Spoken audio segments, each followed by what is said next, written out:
40ஆம் சங்கீதம். ராகு தலைவனுக்கு ஒப்புவிக்கப்பட்ட தாவீதின் சங்கீதம். கர்த்தருக்காக பொறுமையுடன் காத்திருந்தேன். அவர் என்னிடமாய் சாய்ந்து என் கூப்பிடுதலை கேட்டார்.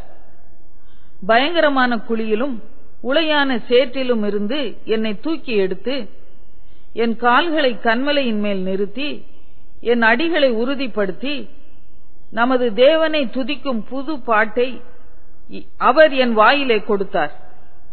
அநேகர் அதைக் கண்டு பயந்து கர்த்தரை நம்புவார்கள். அகங்காரிகளையும் பொய்யை சார்ந்திருக்கிறவர்களையும் நோக்காமல் கர்த்தரையே தன் நம்பிக்கையாக வைக்கிற மனுஷன் பாக்கியவான். என் தேவனாகிய கர்த்தாவே, நீர் எங்கள் நிமித்தம் செய்த உம்முடைய அதிசயங்களும் உம்முடைய யோசனைகளும் அநேகமாயிருக்கிறது. ஒருவரும் அவைகளை உமக்கு விவரித்து சொல்ல முடியாது. நான் அவைகளை சொல்லி அறிவிக்க வேண்டுமானால் அவைகள் எண்ணிக்கைக்கு மேலானவைகள். பலியையும் காணிக்கையையும் நீர் விரும்பாமல் என் செவிகளை திறந்தீர்.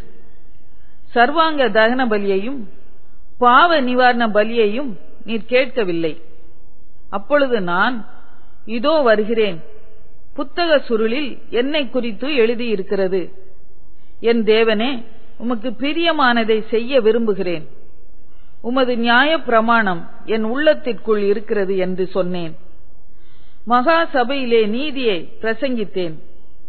என் உதடுகளை மூடேன். கர்த்தாவே, நீர் அதை அறிவீர். உம்முடைய நீதியை நான் என் இருதயத்துக்குள் மறைத்து வைக்கவில்லை. உமது சத்தியத்தையும் உமது ரட்சிப்பையும் சொல்லி இருக்கிறேன். உமது கிருபையையும் உமது உண்மையையும் மகா சபைக்கு அறிவியாதபடிக்கு நான் ஒளித்து வைக்கவில்லை.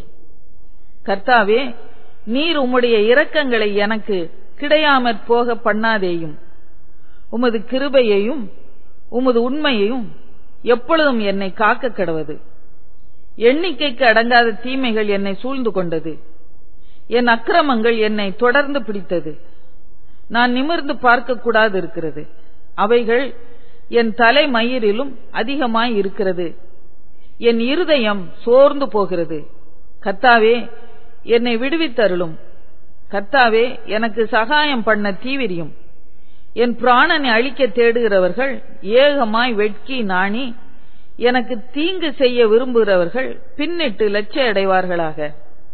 என் பேரில் ஆ ஆ ஆ என்று சொல்லுகிறவர்கள் தங்கள் வெட்கத்தின் பலனை அடைந்து கைவிடப்படுவார்களாக. உம்மை தேடுகிற அனைவரும் உமக்குள் மகிழ்ந்து சந்தோஷப்படுவார்களாக. உம்முடைய ரட்சிப்பை விரும்புகிறவர்கள் கர்த்தருக்கு மகிமை உண்டாவதாக என்று எப்பொழுதும் சொல்வார்களாக. நான் சிறுமையும் எளிமையுமானவன். கர்த்தரோ என் மேல் நினைவாய் இருக்கிறார். தேவரீர் என் துணையும் என்னை விடுவிக்கிறவருமாய் இருக்கிறீர். என் தேவனே, தாமதியாதேயும்.